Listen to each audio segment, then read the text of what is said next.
Hola a todos, bienvenidos a este podcast. Hoy les tenemos una mega sorpresa. Yo conocí al Señor y cuando recién lo había conocido y oraba, fui ministrado y sigo siendo ministrado por su música y ahora también por sus prédicas. Así que hoy tenemos el honor de tener al pastor Danilo Montero. Alfonso, Qué alegría. qué gusto estar acá. Gracias. Pero qué alegre, dirían ustedes. No, feliz de estar en Guate. Siempre para mí es... De Guate solo me llevo buenas memorias, buenos recuerdos por años y años. Yo creo que la primera vez que estuve fue en el año 90, por ahí, 91 tal vez. Y se me ha quedado en el corazón siempre. Y claro, tu persona, tu esposa, esta iglesia tan bella, este lugar, esta obra que ustedes dirigen, por supuesto, ustedes hacen mucha bulla a lo lejos. Sí, siempre recibimos noticias buenas de ustedes y bueno, es un gusto estar acá. Gracias por siempre. Has marcado mi vida, la de mi familia y la de esta nación. Ha sido de una gran bendición para nuestra nación también. Gracias de verdad y esa trayectoria. Gracias por seguir adelante. Como ayer te decía, me inspira ver hombres de Dios de trayectoria. Me inspira muchísimo porque la trayectoria habla tanto en medio de lo que nos toca vivir como cristianos, en el pastorado, en diferentes cosas que nos tocan atravesar, sirviéndole al Señor y ver esa trayectoria me inspira a seguir adelante y que sí se puede. Sí se puede, así que doy gracias a Dios por tu vida. Le decía a alguien cuando me comentó eso, ayer me dejaron pensando ustedes cuando usaron esa palabra y me acordé de una conversación que tuve con alguien también y que luego me sirvió de base para hablarle a la iglesia un domingo. Y les decía que a veces los cristianos tomamos ese versículo precioso que dice, la senda del justo es como la luz de la aurora que va en aumento hasta que el día es perfecto. Y también esos pasajes en donde el Señor dice que nos lleva de gloria en gloria. Entonces, pensaba yo que nuestra interpretación de eso es como que una línea recta y ascendente, pero lejos de la realidad. En realidad no es así. En realidad mi trayectoria es en zigzag a veces, y a veces subes y a veces bajas y a veces te estancas y a veces tienes una velocidad tremenda. Y mirando para atrás, sí veo que lo que sí veo en común es que Dios está ahí en los puntos cruciales de tu vida, en los momentos en que estuviste débil, en los momentos en que decaíste, en los momentos que estabas ahí arriba para darte porras, o qué sé yo, y ahí ves la fidelidad de Dios, es en la imperfección de nuestro tratar de llegar a ese destino, cómo el Señor nos guía, nos cuida y nos sostiene. Y qué importante eso que decías, en esta experiencia que he tenido, que nunca me imaginé pastorear una iglesia, pero justamente lo que decías, he conocido a un Dios que está conmigo en los valles, en los montes, ya estoy escribiendo una canción. Sería bueno, ¿verdad? Sería una buena canción. pero es el Dios justamente que uno cree que solo va a ser ascendente y vamos de gloria en gloria. ¿Cómo nos gusta repetir eso? Y es bíblico, pero yo le digo, Señor, y decimos, bueno, todo ahorita va a ser mejor. Y la verdad es que sí, aunque no lo vemos a veces, porque yo siento que a veces estamos de gloria en gloria, solo estamos en el en a veces. Ese en a veces no lo tomamos en cuenta. Y ese en es donde no vemos algo que está a la vista siendo mejor. Es cierto. Pero Dios está obrando y creando vida dentro de nosotros para esa nueva gloria. El lío que estás dando un punto buenísimo, porque es que ese interín, las transiciones de un momento de la vida a otro, de un estado a otro, de una carrera a otra, eso es lo más incómodo en la vida. Y sin embargo, la vida está llena de eso. Y el tema de que tengas que vivir ese significa que tienes que soltar algo que fue muy bueno, tal vez. Y a veces algo que fue malo y estás feliz de soltarlo, pero muchas veces es algo bueno que sueltas y te quedas en el limbo por un tiempo. Y dices, pero ¿y esto? Momentos de soledad, y de momentos todo de... eso. Entonces, nosotros tenemos voy a algo, tenemos en la iglesia una filosofía de ministerio. El pastor Joel, por ejemplo, él siempre repite en la iglesia Lakewood, donde yo estoy, él siempre dice, orando, cuando abre la reunión después de la primera canción, él dice, Señor, gracias, te amo el día de hoy y te damos gracias. No estamos con canciones, comenzando el día con canciones de derrota, estamos con canciones de victoria. Y me encanta ese punto y te das cuenta que toda la reunión gira alrededor de traer un elemento de fe a la vida de las personas. Y creo en eso. Creo que ahí las personas van a la iglesia porque necesitan escuchar a Dios, porque necesitan conectarse con Dios, porque están resolviendo rollos, porque necesitan esa clave para vivir la próxima semana. Pero en nuestro intento de darles ese elemento de fe, creamos un vacío para la interpretación de los valles en las vidas de ellos. Y entonces a veces el de gloria en gloria es de domingo en domingo. Y entonces los 6 días que siguen, el domingo es la gloria, el próximo domingo será la gloria y la miseria en medio. ¿Y qué hago ahí? Y ahí es donde te das cuenta, sí, tengo que darle herramientas para que lo que hoy vive lo palpe en la semana, lo contextualice en su semana, pero parte de esa contextualización es aprender que el Dios de los montes es el Dios de los valles. Está ahí, que el día se pone oscuro, sí, pero eso no quiere decir que Dios va a decir, oh, qué pereza, ya se me aburrió, se me deprimió, vuelvo a ver mejor los que están cantando.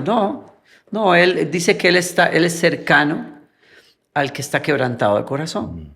Entonces, esa otra parte necesitamos abarcarla también. Si yo todo lo que tiro es... Todo te va a ir bien, todo... Gloria, claro, gloria, victoria. Sí, no, queremos eso, pero... Ok, pero hay la otra parte de la vida. Así es. Y es el valle, y es la tristeza, y es la pérdida, y es esto. Y tengo que darte herramientas de fe para eso. Así es. También. Y creo que justamente lo que estás diciendo...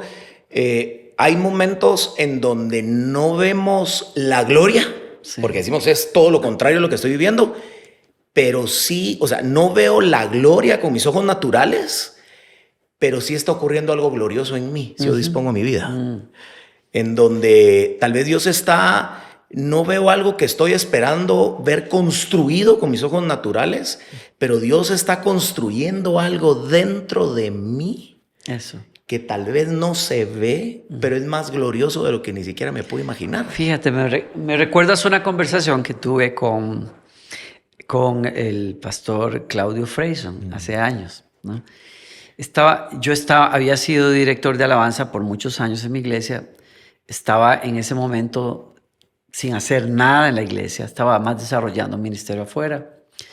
Y Dios estaba haciendo algo increíble en mi iglesia, un mover del Espíritu Santo increíble. Y claro, mi interpretación personal de ese momento era el dolor que sentía de no ser parte de aquello. O decía yo, me siento que no soy parte. Pero claro, mi iglesia estaba viendo cosas que había soñado ver por años. Los jóvenes estaban avivados, Dios estaba haciendo milagros. Era una cuestión increíble lo que estaba pasando. Entonces, claro, en mi humanidad tendía a pensar, uy, sí, ¿será que yo soy de los odres viejos y ya no tengo espacio en el mover nuevo del Espíritu? Esos rollos que se le meten en la cabeza a uno, ¿no? Pero nada, estaba sentado y en esa época Claudio Freyson llegó a hacer una cruzada en el país. Y somos amigos, nunca nos hablamos, pero nos queremos y alguien me viene y me dice, mira, el pastor está en el Estadio Nacional hoy, pero él quiere verte. Y yo, voy a ir a verlo, ¿no? Entonces, cuando me siento a hablar con él, me dice, ¿cómo estás? Y le digo, mira, estoy, ¿sabes cómo me siento? Como si Dios, es tan bonito cuando dice la Biblia que Dios es como el alfarero que te está moldeando. Cuando sientes los tratos de Dios y dices, wow, estoy en la mira del Señor, me está tratando, me está puliendo, me está capacitando, qué bueno. Pero luego de que terminó de capacitarme y prepararme, me sacó, me puso en un armario y me puso bajo llave. Y así me siento como una obra afinada, pero metida en un armario, y yo veo pasar todos los demás que Dios está usando, y yo estoy encerrado acá.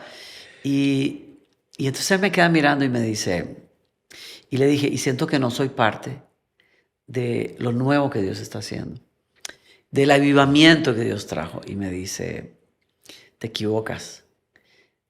A veces más avivamiento es el quebrantamiento Wow.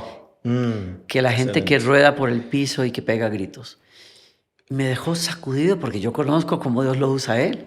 Y sé que la unción del Espíritu Santo producía todo ese tipo de cosas en las reuniones de él. Pero me decía, no te equivoques. Los vasos que Dios usa, a veces los tratos de Dios más poderosos son cuando estás en el silencio, cuando estás en el quebranto, porque lo que se está gestando adentro, como tú lo dices, es como, es incómodo, es doloroso, pero es como un embarazo. Es incómodo, es doloroso.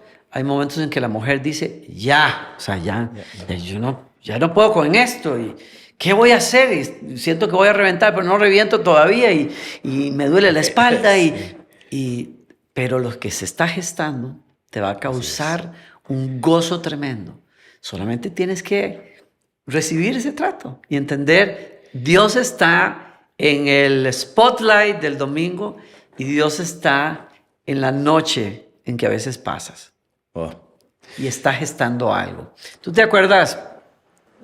Estaba pensando también, Alfonso, que ¿te acuerdas? Yo creo que el momento más glorioso que los discípulos vivieron fue la resurrección de Jesús, por supuesto. Solo que ellos no lo podían ver. Les fue dicho, les fue advertido, les fue prometido todo, pero no lo podían ver. Entonces, el día de la resurrección, las mujeres van, tienen el reporte, Pedro y Juan van a verificar que estas mujeres que están así como histriónicas vinieron diciendo que el cuerpo no está, que Jesús resucitó, que los ángeles, y en fin, y dijeron, bueno, las mujeres emocionalistas, qué sé yo, fueron, dijeron, no, miren, los racionales aquí no pasó nada. Se robaron el cuerpo, pero eso no significa que... Y están esos dos discípulos camino a Emaús, de regreso a su vieja vida. Y Jesús camina con ellos ahí. Me encanta esa imagen. En la dirección contraria a donde tenían que esperar. A donde tenían que esperar. Y digo, me encanta darme cuenta que Jesús ha estado en mis rutas a Emaús. Que no me gustan. Pero Él estaba ahí. Y yo me identifico con los discípulos porque en ese momento tienes la gloria de la resurrección ahí, pero no la puedes ver ni la palpas. Y cuando me encanta también ver esto, Alfonso, porque qué bonito, Jesús les dice, ¿por qué están tan tristes? Sí. A mí me gusta darme cuenta que para uno salir de rollos así, uno necesita hablar. Uno necesita... Solo el hablar empieza a darse esa sanidad. ¿Verdad? Sí. Y me gusta ver que Dios trata con los seres humanos a través de preguntas, muy a menudo. Jesús era un maestro que siempre preguntaba. Alguien le hacía una pregunta y él devolvía una pregunta. Sí.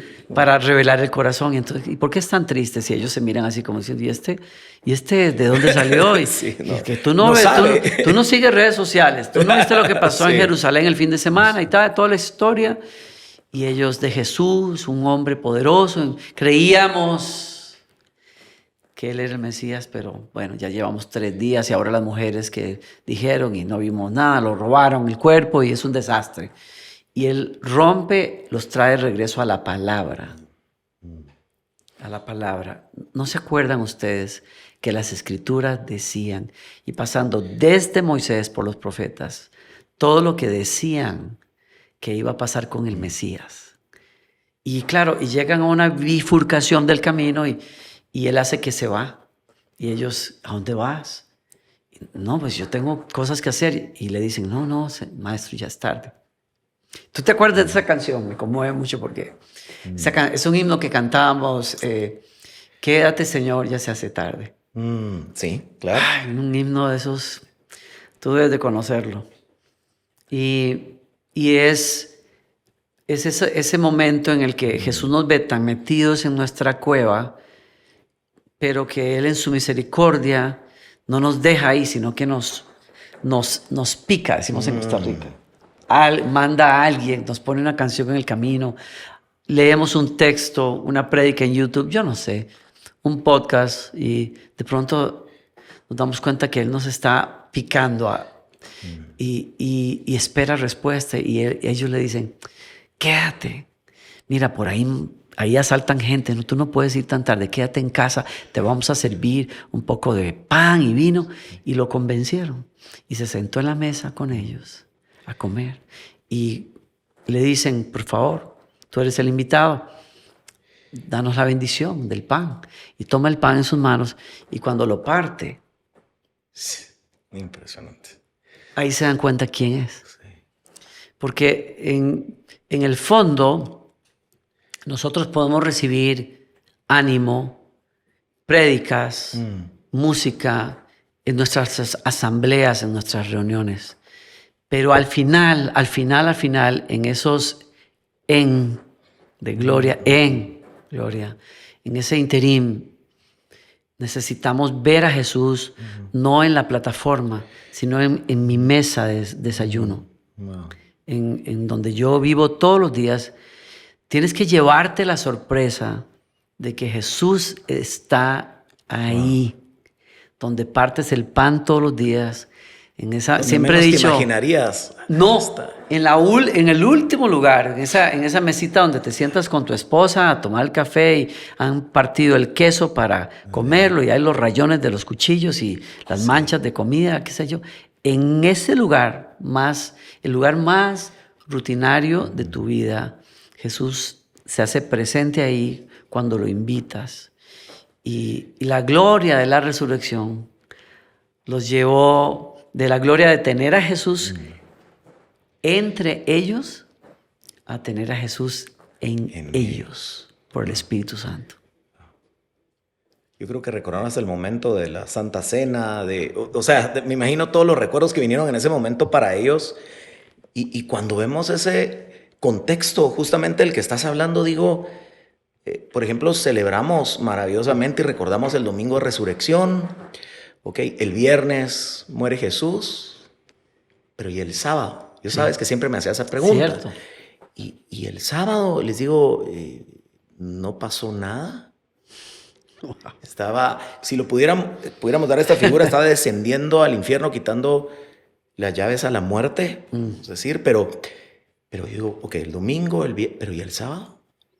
Y creo que donde parece que nada sucede, todo está sucediendo. Todo está sucediendo, cierto. Todo está sucediendo. Que no lo veamos es otra cosa. Es otra cosa. Y me gusta tanto Camino de Emaús porque yo me he ido en el Camino de Emaús muchas veces y dice, no, es que ya es el tercer día, pero todavía era el tercer día. Sí. Todavía era pero esa es la desesperanza, ese en que estamos. Ahora, ni siquiera era que los visitara la gloria estaba acompañándolos ahí, caminando con ellos. Con ellos. Wow. Pero ellos estaban en el estaban en el y dice que no permitió que lo vieran.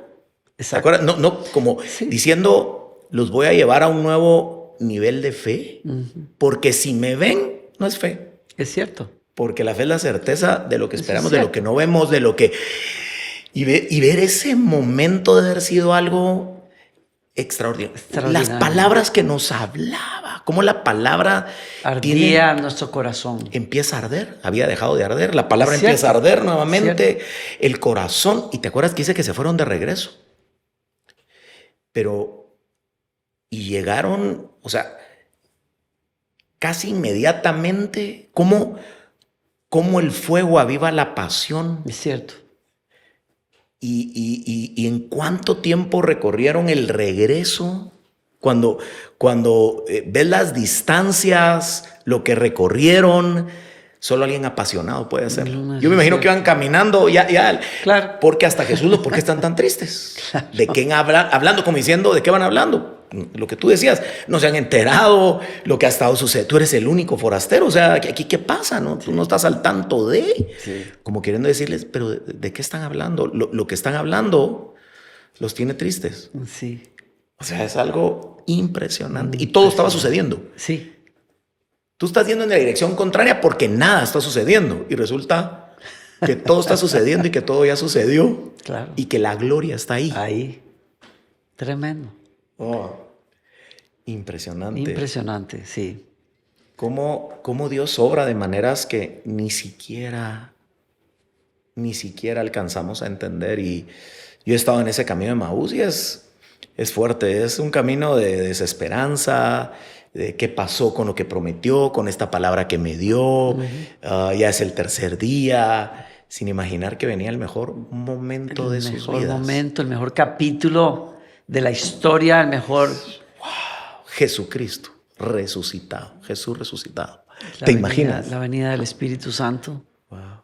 Es tremendo, ¿no? O sea, y también me pongo a pensar que qué importante que es no llegar a conclusiones equivocadas muy rápido. Así es. Cuando pasas esos momentos. No llegar a conclusiones equivocadas acerca de mí. No llegar a leer las circunstancias equivocadamente, porque nos pasa mucho. Me acuerdo de otro que es el caso de Noemí, que se va con su esposo a Moab y muere su esposo, sus hijos, y regresa diciendo, y le dice a sus amigas, no me llamen Noemí, llámenme Amarga, porque la mano del Señor se puso contra mí. Son malas conclusiones. Sí. Son malas conclusiones, porque su vida estaba en un en. La gloria del pasado, el amor de su esposo, el ver a sus hijos casados y tal, y ahora no tener nada de eso, y claro, no la culpo. O sea, ¿quién va a pasar una pérdida así feliz y declarando Dios está conmigo? No, ella llegó a su conclusión, pero era equivocada. Es como decir, este es mi último capítulo en la vida. No. Venía el mejor capítulo. Así es. En su vida. Y entonces yo creo que hay una clave muy grande en cómo yo pienso, qué decido pensar yo en un momento de transición. Espérate, sí fue muy bueno, sí perdí, bueno, no siento igual, no veo a Dios actuar como lo vi en el capítulo pasado, pero no voy a llegar a conclusiones equivocadas. No voy a apresurarme a decir, Dios ya no está conmigo, o yo lo perdí todo, o se fueron mis oportunidades. No, hay que tener la fe, la esperanza, que es lo que los discípulos habían perdido, ¿no? Así es. Y Dios tiene esa manera, que solo Dios sabe, de cómo te hace recuperar tu esperanza en esos momentos, ¿no? Como cuando Ruth se fue a recoger las gavillas y cuando vino y le dice, oye, hija, te fuiste todo el día, ¿y dónde has estado? No, que fui al campo de Booz. Y ella, ¿de quién? No, y lo más increíble es que ni me conoce y hallé una gracia con él que hasta me tiraron más, que se iban detrás dejando el trigo ahí en el piso y me dijeron que él dijo, no la molesten. Y yo... Y preguntó quién era yo y ella, y Noemí, y vos, esta señora dice, esto no es casualidad, ¿qué es esto? Es el único pariente que podría redimirnos según la ley. Y agarra a la muchacha y le dice, tú no sabes lo que está pasando, pero yo sé que algo está pasando. Prepárate, báñate, por favor, perfúmate.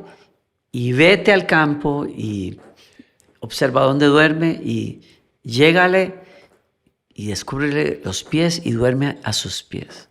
Y ese será suficiente para que él sepa lo que tiene que hacer. Wow. Y terminó siendo el hombre que se casó con Ruth y que redimió todo lo que Noemí y su familia tenían, y que al final del libro le dice, cuando ven a Noemí cargando un bebé, sus amigas le dicen, por fin Noemí tiene gozo, y en su vejez tuvo más gozo.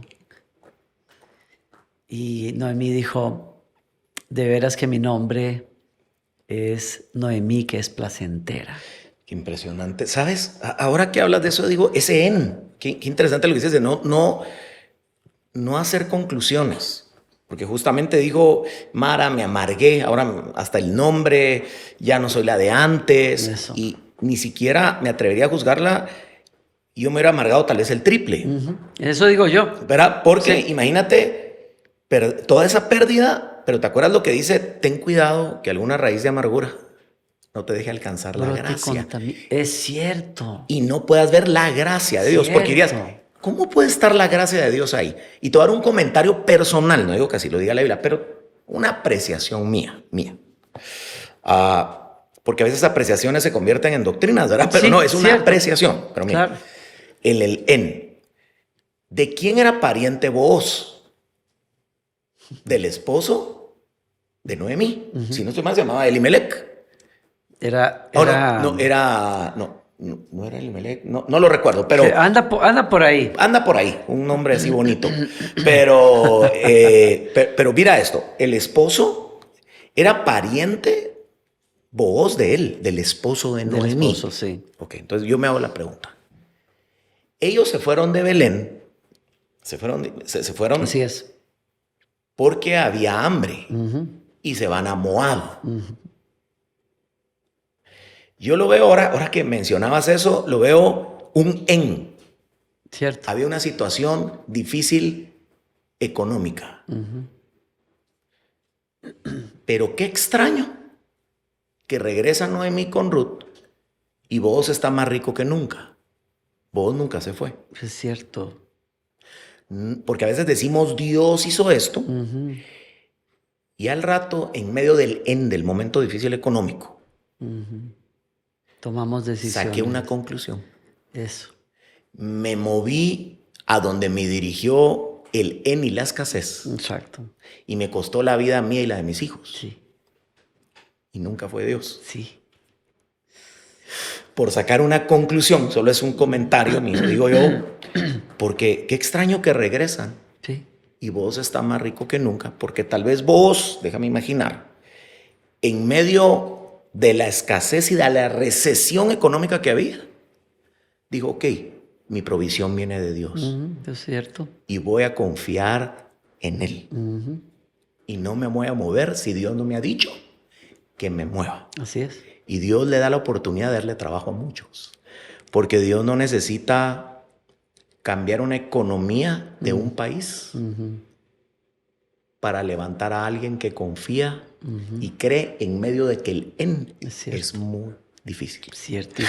Solo, ahí me fui, pero solo un comentario. Pero buenísimo. ¿Verdad? Buenísimo. Y muy práctico para nosotros, para todos. Muy práctico. Pues en Uno lo que tú tiende decías. a moverse alocadamente ante una crisis en vez de buscar al Señor y de pararse en la palabra del Señor y también tomar decisiones inteligentes, porque es que ese es el tema. A veces parece inteligente analizar, no, mira las métricas de la economía, hay que irse de Belén, pero en realidad eso no es necesariamente inteligente, es una movida de la desesperación. De la desesperación. Pero una movida inteligente sería, vamos a hacer cambios, vamos a ajustarnos.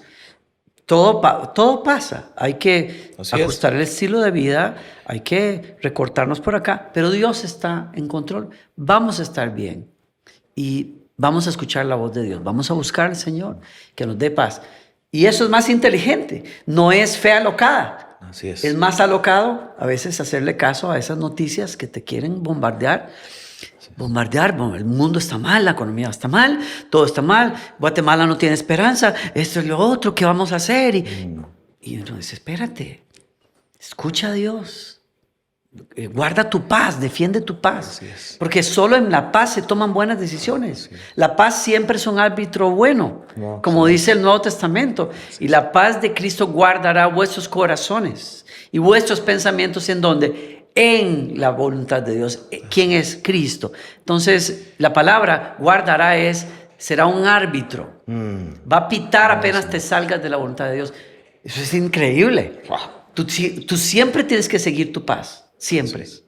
Así es, así es. Y qué importante lo que dices, porque no he visto justo desamparado ni su simiente que mendigue pan. A veces tenemos toda esa palabra y en esos momentos, en no desesperarnos, porque al rato terminamos siendo gobernados y direccionados por una escasez, Cierto. por lo que estamos viviendo y no por lo que estamos creyendo. Sí. Entonces esperar, ¿verdad? Y buscar esa paz de Dios, Eso. esa dirección de Dios, no sea que tomemos decisiones en medio de ese que tal vez está siendo complicado, Sí. y conclusiones que después podemos decir, amargarnos, frustrarnos, Así es. que nuestras decisiones estén basadas en la voluntad de Dios, porque en la voluntad de Dios, algo que he aprendido, siempre hay provisión de todo tipo. Siempre hay provisión. Wow, Así es. qué maravilloso. De veras, gracias Danilo por estar acá con nosotros. Gracias. Creo que estoy siendo bendecido al escucharte acá y muchos van a ser bendecidos. Y creo que vamos a estar meditando en esto. Vamos de gloria en gloria.